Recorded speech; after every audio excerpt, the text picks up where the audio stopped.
Hello students, आज हम फिर हाइट एंड डिस्टेंस के कुछ क्वेश्चंस करते हैं। तो देखो यहाँ पर जो आज फर्स्ट क्वेश्चन है, A 1.5 metre tall boy is standing at some distance from a 30 metre tall building. मतलब एक 30 मीटर टॉल बिल्डिंग, 30 मीटर की एक बिल्डिंग है, ठीक है, इससे कुछ डिस्टेंस पर, ठीक है, एक 1.5 मीटर टॉल बॉय, ठीक है। तो the angle of elevation from his eyes to the top of building increases from 30 degree to 60 degree as he walk। जब वो वॉक करता है तो पहले वो 30 डिग्री और उसके बाद में फिर 60 डिग्री। जैसे ये ऑब्जेक्ट है, अगर हम इसके पास में जाएंगे तो हमारे को इसको इस तरीके से देखना पड़ेगा, मतलब वो एंगल बढ़ जाएगा, ठीक है, वो एंगल क्या होगा, इंक्रीज हो जाएगा। देखो यहां पर जो मैं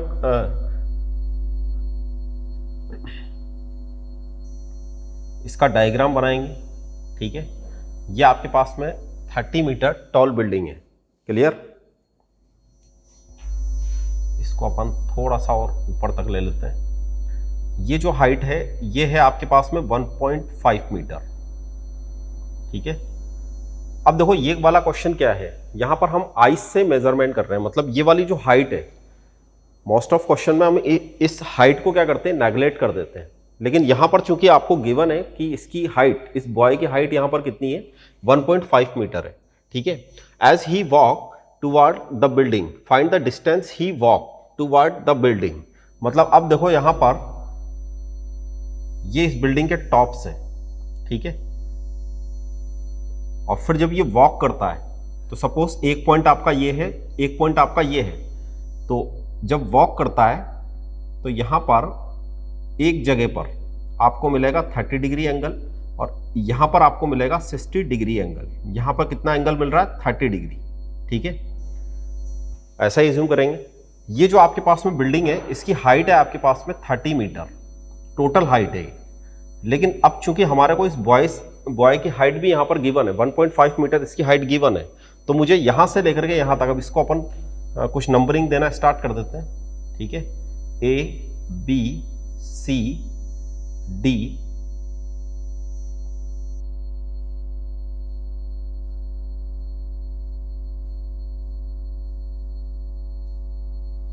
ऐसा अपन ने यहां पर कुछ पॉइंट दे दिए, A B C D E F, ठीक है।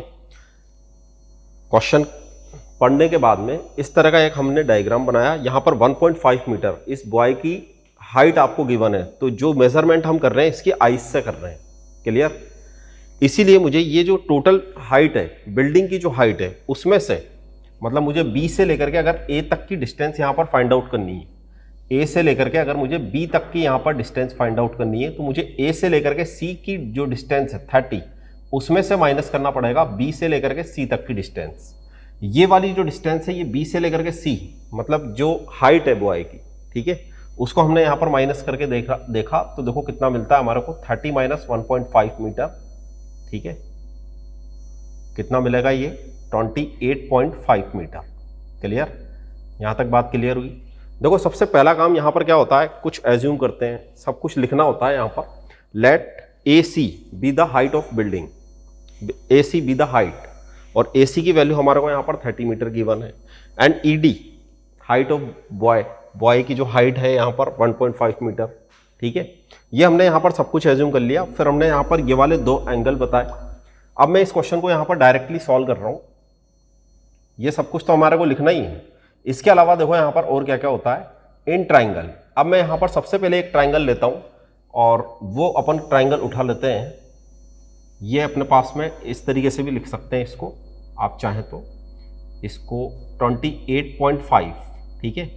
ये मेजरमेंट कहां से हो रहा है, बी से लेकर के ए तक मेजरमेंट कर रहे हैं अपन, क्लियर। अब देखो यहां पर कोई सा भी एक ट्राइंगल पहले ले सकते हैं, 60 डिग्री वाला भी ले सकते हैं, 30 डिग्री वाला भी ले सकते हैं। अगर मैं यहां पर ए बी ई ट्राइंगल ले रहा हूं, ए बी ई, ठीक है, वी हैव, इस ट्राइंगल में देखो ये परपेंडिकुलर है, ये बेस है, तो मुझे ये वाला बेस फाइंड आउट अगर करना है, इस बेस को अपन चाहे तो वैसे कुछ मान सकते हैं और नहीं भी मानेंगे तो भी कोई प्रॉब्लम नहीं आएगी आगे, ठीक है। यहां पर मैं 30 डिग्री किस तरीके से लिख सकता हूं, perpendicular upon base. Perpendicular means A B और बेस यहां पर आपका बनेगा B E, clear. tan 30 degree 1/√3 बनेगा। ये जो आपको हाइट है ये आपको गिवन है 28.5 और ये है आपके पास में BE। तो इससे आपके पास में B से लेकर के E तक की जो डिस्टेंस है वो देखो, इसको क्रॉस मल्टीप्लाई अगर कर देते हैं तो आपको मिलेगा 28.5√3 मीटर। ठीक है, इसको हम देते हैं equation number 1। Second case, and in triangle, अब हम दूसरे वाले ट्राइंगल की यहां पर बात कर रहे हैं जो 60 डिग्री बन रहा है। ठीक है, वो ट्राइंगल है आपके पास में ABF। ये राइट एंगल ट्राइंगल्स ही हैं दोनों। ठीक है, आप चाहें तो यहां पर राइट एंगल करके भी लिख सकते हैं और राइट एंगल ऐसा एक साइन बना करके भी लिखा जा सकता है। क्लियर। आगे देखो, जब हम इसमें tan 60 डिग्री लिखेंगे तो भी मुझे इसका परपेंडिकुलर अपॉन बेस लिखना है। परपेंडिकुलर मीन्स AB और बेस यहां पर आपके पास बनेगा BF। ठीक है, tan 60 डिग्री आपके पास में होता है √3 और ये बनेगा 28.5 और अपॉन में बनेगा BF। मुझे यहां पर BF में इस इक्वेशन को लिख लेना चाहिए, तो इसके आगे लिख देते हैं यहां पर B से लेकर के F में इस इक्वेशन को अपन ने लिखा। ये वाला √3 इधर चल जाएगा, BF इधर आ जाएगा, तो मैं इस वैल्यू को कुछ इस तरीके से लिख रहा हूं 28.5/√3 मीटर। ठीक है, ये हो गया हमारा पास में इक्वेशन नंबर 2। अब देखो, मुझे यहां पर निकालना क्या है, find the distance he walk toward the building. मतलब ये जो बॉय है ये यहां से चलना स्टार्ट होता है और चलते चलते F वाले पॉइंट तक पहुंच जाता है। तो ये वाली मुझे यहां पर डिस्टेंस फाइंड आउट करनी है। मतलब मुझे यहां पर E से लेकर के F तक की डिस्टेंस फाइंड आउट करनी है। ठीक है, EF निकालने के लिए देखो यहां पर क्या करेंगे, B से लेकर के E तक की डिस्टेंस, बिल्कुल इसी तरीके से B से लेकर के F तक की डिस्टेंस, इन दोनों का डिफरेंस ले लेंगे। B से लेकर के सबसे पहले E तक की डिस्टेंस माइनस B से लेकर के F तक की डिस्टेंस। क्लियर। तो ये दोनों ही इक्वेशन हमारे, एक तो BE में एक BF में गिवन है। तो यहां पर आपके पास में मिलेगा 28.5√3, यहां मिलेगा माइनस 28.5/√3। ठीक है, इसको थोड़ा सा सॉल्व करते हैं। देखो किस तरीके से सॉल्व कर रहा हूं मैं। ये 28.5 अलग ले लिया मैंने, इधर इसको क्रॉस मल्टीप्लाई करूंगा तो 3 - 1 2 बनेगा, अपॉन में √3 आएगा। इसको मैं ऐसे लिख रहा हूं 28.5, यहां बनेगा 3 - 1 अपॉन √3। ठीक है, फर्दर इसको कैलकुलेट किया तो देखो ये 2 बन गया, ये √3 बन गया, यहां बनेगा 28.5 × 2 अपॉन √3। ठीक है, 28.5 को अगर मैं 2 से मल्टीप्लाई करूंगा, 28 का डबल देखो कितना होता है 56, 0.5 है तो कितना हो जाएगा ये हम EF की वैल्यू निकाल रहे हैं, कितना बन जाएगा 57। ठीक है, यह आंसर होना चाहिए, लेकिन ऐसा आंसर भी नहीं देते हम। ठीक है, मैंने आपको फर्स्ट जब इस चैप्टर को स्टार्ट किया था तो मैंने आपको कुछ ऐसा बताया था कि अगर आपके पास में कुछ ऐसा आ जाता है, ये एक इरेशनल नंबर है, तो इसको हम रैशनलाइज कर दें। ठीक है, बस इसको रैशनलाइज करेंगे तो हमारे को फाइनली आंसर इसका मिल जाना चाहिए। कैसे करेंगे रैशनलाइज, √3 से मैंने इसको मल्टीप्लाई कर दिया। क्लियर। देखो यहां पर क्या बनेगा 57 बनेगा, √3 बनेगा और अपॉन में 3 बनेगा। लेकिन अब 3 की टेबल में भी 57 आता है, कितनी टाइम आएगा 19 टाइम आएगा, means 19√3 metre. Clear, is a our answer. Clear, मतलब आपके पास में ये वाली जो डिस्टेंस है ये आपको कितना मिलेगी 19√3 मीटर। ओके, हेलो स्टूडेंट्स, ये देखिए next question height and distance का क्वेश्चन है आपके सामने। 2 pole of equal height are standing opposite each other on either side of road, okay, which is 80 metre wide, मतलब रोड की जो विड्थ है वो 80 मीटर है, from a point between them on the road, मतलब रोड पर हमारे को एक पॉइंट यहां पर लेना है। The angle of elevation of top of 2 pole are 60 degree and 30 degree. Find the height of pole and distance of the point from the pole. क्या है ये क्वेश्चन कि 2 पोल हैं जिनकी हाइट इक्वल है और ये जो रोड की विड्थ है ये आपको यहां पर गिवन है 80 मीटर। ओके, ये मैंने यहाँ पर 2 पोल एज्यूम किए रॉड पर, एक इस साइड है दूसरा उस साइड है। इसकी जो विड्थ है, चौड़ाई है, वो कितनी है, 80 मीटर है। एक पोल को हम बोल देते हैं ए बी नाम दे दें इसको CD नाम दे दें।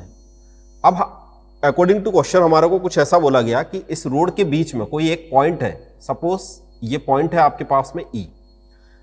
इस पॉइंट से angle of elevation of top of pole, ठीक है, और इस वाले पोल से भी यहां पर एंगल ऑफ एलिवेशन जो बन रहे हैं वो आपको यहां पर गिवन है 60 डिग्री और 30 डिग्री, ठीक है। अब देखो यहां पर इस E वाले पॉइंट को मैंने B के थोड़ा सा ज्यादा नजदीक लिया है, तो मैंने उस साइड ले लिया 60 डिग्री, इधर ले लिया 30 डिग्री। डायग्राम आप अगर इस साइड लेते इस वाले पॉइंट को तो आप इधर 60 भी ले सकते थे। क्लियर? यहां पर 60 degree and 30 degree 2 angle of elevation आपको यहां पर गिवन है। क्लियर? पॉल की यहां पर हम हाइट फाइंड आउट करना चाहते हैं, तो सबसे पहला काम तो let AB and CD be a pole. Okay, हमने यहां पर इसको पॉल एज्यूम कर लिया। और अगेन आप यहां पर देखो, अगर मैं AB और CD पॉल बोल रहा हूं तो इसके हाइट को अपन H से डिनोट कर सकते हैं, ठीक है। H मीटर ले लेते हैं, और आपको यहां पर गिवन है कि B से लेकर के जो C तक की लेंथ है वो आपके पास में है 80 मीटर। हम यहां पर एज्यूम कर रहे हैं लेट किसी भी एक को CE को हम यहां पर X मीटर एज्यूम कर लेता हूं, ठीक है। अगर हमने यहां से C से लेकर के E तक की डिस्टेंस को X मीटर बोल दिया, तो चूंकि ये 80 मीटर है, ये E से लेकर के जो B तक की आपको लेंथ मिलेगी, मतलब B से लेकर के E तक की जो आपको लेंथ मिलेगी वो आपको इस टोटल में से X माइनस करने पर मिलेगी। 80 में से X को माइनस करने पर मिलेगी, मतलब 80 माइनस X मिलेगी। ऐसा लिख सकते हैं, इसमें कोई प्रॉब्लम नहीं है, ठीक है। अब यहां पर 2 ट्राइंगल बन रहे हैं, राइट एंगल ट्राइंगल है, तो देखो यहां पर एन ट्राइंगल, पहले अपन ट्राइंगल ले लेते हैं 60 डिग्री वाला। तो ये ट्राइंगल है अपने पास में ABE। ओके, इस ट्राइंगल में देखो क्या क्या लिख सकते हैं। यहां पर हम tan 60 डिग्री इक्वल परपेंडिकुलर, यहां परपेंडिकुलर है मेरे पास में AB, tan का रेशो होता है परपेंडिकुलर अपॉन बेस, और ये है आपके पास में AB, ठीक है। तो देखो यहां पर इसको अपन ने ले लिया 80 माइनस X, ठीक है। इसके प्लेस में हम लिख सकते हैं 80 माइनस X, और tan 60 होगा आपका √3। यहां मुझे लिखना है H, और यहां पर मुझे लिखना है 80 माइनस X। क्लियर? ऐसा ही लिखेंगे।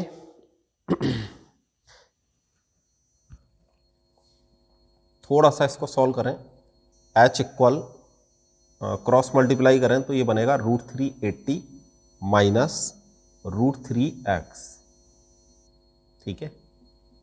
एक इक्वेशन देते हैं, आगे देखते हैं फिर क्या होता है। इन ट्राइंगल, सेकंड वाला यहां पर देखो ट्राइंगल, इन ट्राइंगल ये वाला ट्राइंगल बन रहा है DCE। ओके, तो ये वाला मैंने यहां पर ट्राइंगल लिखा DCE। इस ट्राइंगल में देखो क्या क्या होता है, इसमें भी हम यहां पर tan 30 डिग्री की वैल्यू लिखेंगे। पहले हमने लिखा tan 60 डिग्री, अब हम लिख रहे हैं tan 30 डिग्री। इसके लिए परपेंडिकुलर देखो, यहां से D से लेकर के C तक की डिस्टेंस परपेंडिकुलर है, वो हाइट है, मतलब H अपॉन X लिख रहा हूं मैं इसको डायरेक्ट, H अपॉन X, ठीक है। और इसको भी थोड़ा सा फर्दर सॉल्व करें तो ये बनेगा 1 upon √3 H upon X, cross multiply करें तो मुझे यहां से X इक्वल √3H मिलेगा, √3H। इसको देते हैं इक्वेशन नंबर 2। क्लियर? बाकी कैलकुलेशन देखो, यहां पर H की वैल्यू आपको ऐसी कुछ गिवन है, X की वैल्यू में जो √3H मुझे मिली है, इसको मैं इक्वेशन नंबर 1 में यूज में ले रहा हूं।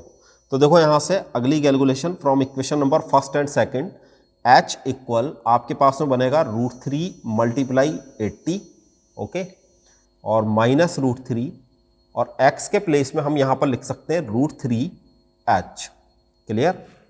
इसके प्लेस में हम क्या लिख सकते हैं, √3H। फर्दर इसको थोड़ा सा सॉल्व करो तो ये बनेगा √3 मल्टीप्लाई 80, मतलब 80 √3 लिख दूं मैं इसको, ठीक है। और ये बन जाएगा 3H माइनस 3H। इक्वल में मेरे को क्या गिवन है, यहाँ पर h गिवन है, तो ये वाला 3h अगर मैं इधर लाता हूँ तो ये बनेगा 4h इक्वल 80√3, और इससे मेरे पास में h की वैल्यू आएगी 80√3/4 विच इज 20√3 मीटर। ये अपने पास में h की वैल्यू आती है, ठीक है ना, ये हमारे पास में h की वैल्यू आ जाती है। अब इसने इस क्वेश्चन में दो तरह की चीजें पूछी हैं, हाइट ऑफ पोल, तो हमारा आंसर ये रहा। सेकंड नंबर इसने हमारे से ये पूछा, सेकंड नंबर हमारे से इसने ये पूछा distance of the point from pole, distance of the point from pole मतलब ये वाली डिस्टेंस है कितनी। तो ये वाली डिस्टेंस निकालने के लिए देखो हम किसका यूज करें, इसी का यूज कर लें, x का। x इक्वल मेरे पास में है √3h, h की वैल्यू मेरे पास में यहां पर कितनी है, height of pole, height of pole तो आ चुका अपना, ठीक है, 20√3। तो हम यहां पर जो फ्रॉम इक्वेशन सेकंड है ऐसे लिख देते हैं यहां पर, फ्रॉम इक्वेशन सेकंड, ठीक है, x इक्वल आपके पास में है √3h, √3 मल्टीप्लाई ये जो वैल्यू है ये आई अपने पास में 20√3, इसको मैं अभी ऐसे लिख रहा हूँ 20√3, यहाँ पर √3 आपस में मल्टीप्लाई होगा, 3 बन जाएगा, 20 है मतलब ये आपके पास में बनेगा 60 मीटर, ठीक है। इसका मतलब आपके पास में x की जो डिस्टेंस है, x वाली जो डिस्टेंस है वो आपके पास में कितनी आती है, 60 मीटर। तो ये C वाले पॉइंट से ये जो पॉइंट है आपका E, ठीक है, ये 60 मीटर होगा, और इस वाले पॉइंट से ये 20 मीटर होगा। क्लियर, कवर हुआ ये क्वेश्चन, ठीक है। बढ़ते हैं अपन नेक्स्ट क्वेश्चन की तरफ।